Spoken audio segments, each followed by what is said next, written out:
بسم الله الرحمن الرحيم صلى الله على سيدنا محمد الفاتح الخاتم الناصر الهادي وعلى آله حق قدره ومقداره العظيم. قال ونواقضه كالوضوء، أي أن نواقض التيمم هي نفس نواقض الوضوء لأنه النائب عنه. The things that invalidate tayammum are like wudu, because tayammum is a replacement of wudu. And on top of that, when one has water right after they finish their tayammum and prior to their prayer, and they can utilize the water and time permits, then the tayammum is also broken.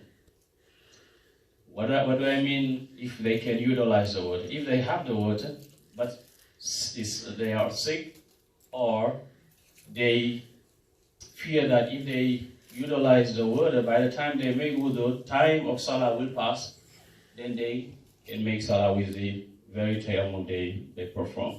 So everything that nullifies wudu nullifies tayammum, and on top of that is having wudu prior to their time, prior to the prayer, prior to the performance of the prayer.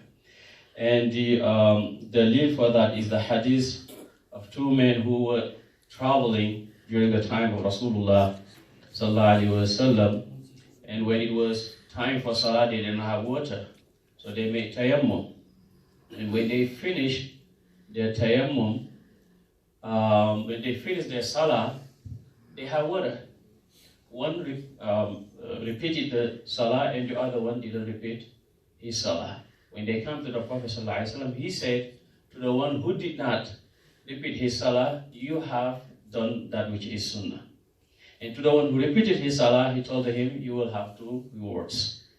So when you finish your salah with a tayammum, then you have wudu, you don't have to repeat the salah, as it is very clearly indicated or clearly stated in the hadith of Sayyidina Rasulullah sallallahu alayhi wa alihi wa sahbihi wa sallam. Then he said, وَلَا تُصَلَّى فَرِيضَتَانِ بِتَيَمُّمٍ وَاحِدٍ. 2 fard prayers cannot be prayed with 1 tayammum. If you make 1 tayammum, you can only make 1 fard, but not 2 fard with 1 tayammum. And the dalil for that is the hadith of Sayyidina Abdullah ibn Abbas, who said, مِنَ السُنَّةِ أَنْ لَا يُصَلَّى بِالتَّيَمُّمِ إِلَّا صَلَاةٌ وَاحِدَةٌ ثُمَّ يَتَيَمَّمُ لِلصَّلَاةِ الْأُخْرَى. He said it's from the sunnah. And when the Sahabi say it's from the sunnah, they are relating, or they are referring to the sunnah of who? Rasulullah sallallahu alaihi wasallam, because they don't have any right to fabricate or create their own way of doing things. He says it is from the sunnah to not pray 2 fard with 1 tayammum. He says when you finish 1 fard, make another tayammum for another fard if you have to make another fard, if you have another fard to make. وَلَا تُصَلَّى فَرِيضَتَانِ بِتَيَمُّمٍ وَاحِدٍ.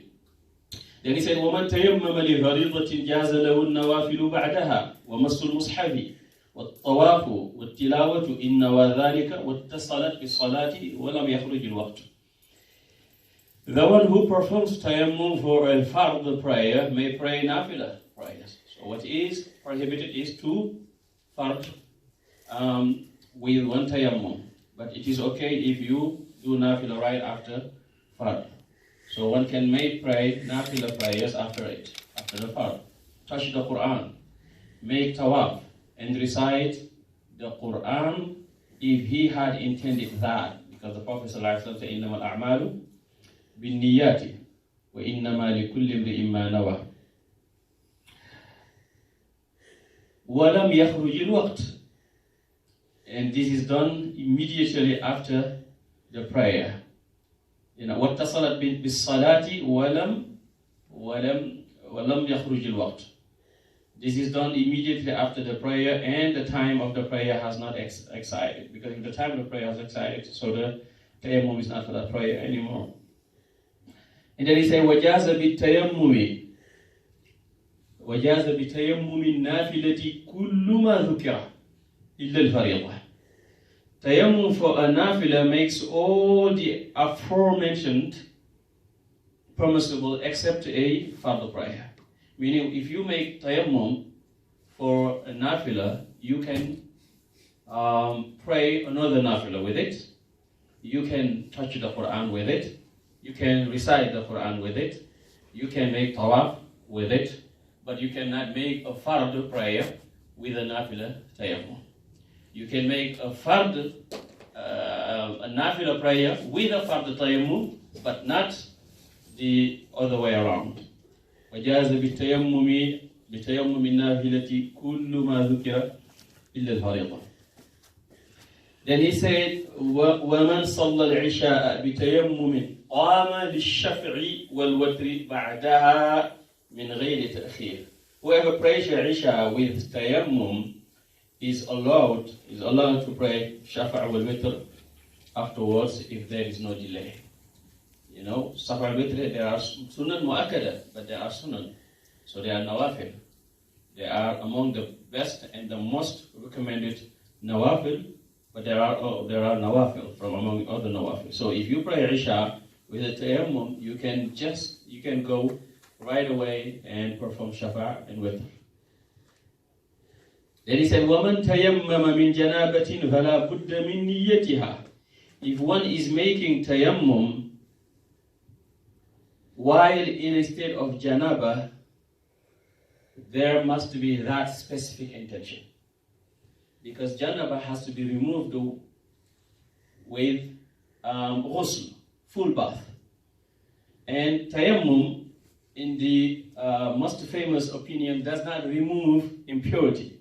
It just replaces the ghusl or the wudu. So he says, because janaba is a greater impurity, spiritual impurity, one has to make specific niyyah that this tayammum is to remove the state of janaba, replacing, water, or replacing the ghusl because there is no water, or he cannot utilize the water. Then he says, فَصْلٌ فِي الْحَيْضِ. Hayd. This section is the Hayd section. Hayd is menstruation. Menstruation, it is هو الدم الخارج بنفسه من قبل من تحمل عادة. It is that blood that comes by itself from the woman who is at the age of pregnancy. Meaning, if they are too young, they don't see it. If they are too old, they don't see it. They have to be at the age of haml, of pregnancy. Then he says, وَالنِّسَاءُ مُبْتَدَأَةٌ وَمُعْتَادَةٌ وَحَامِلٌ. He says, women, when it comes to hayd, are of three categories. Mubtada'a, which is experiencing hayd for the first time, one who is experiencing hayd for the first time. Wa mu'tadatun, and one who is having a regular period or pregnant. Three women see the hayd. That's why he said women are either experiencing hayd for the first time, having a regular period, or pregnant. وأكثر الحيض للمبتدئة 15 يوما. The longest a woman's first hayd cycle can be is 15 days. Meaning the one who sees hayd for the first time, the longest they can go is 15 days. It means after 15 days, whatever the woman sees is not considered as hayd, but it is considered as istihada. In that case, she will go and take a shower, take a bath, and make salah, and does everything that she has to do.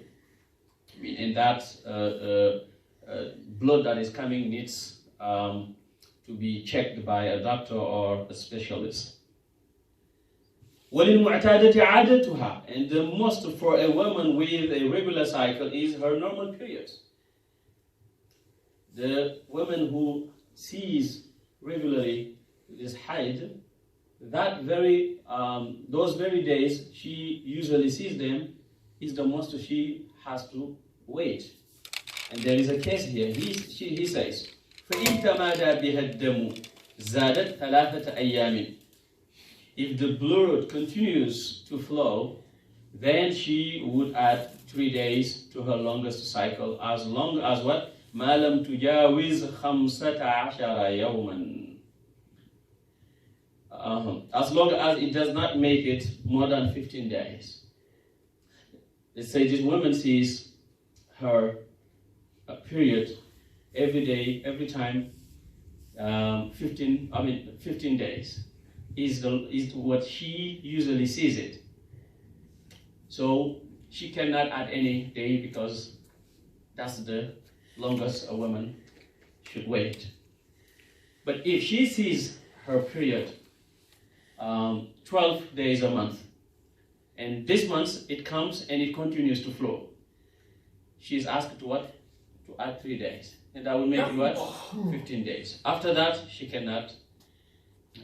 Or she sees her period every month, 60 days. And this month it continues, she will add 3 days. And she will consider 9 days to be her longest.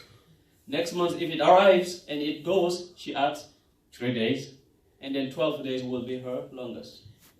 But if she sees it, for example, 14 days a month, and it comes and it continues to flow, she will only add 1 day because she cannot go beyond 15 days.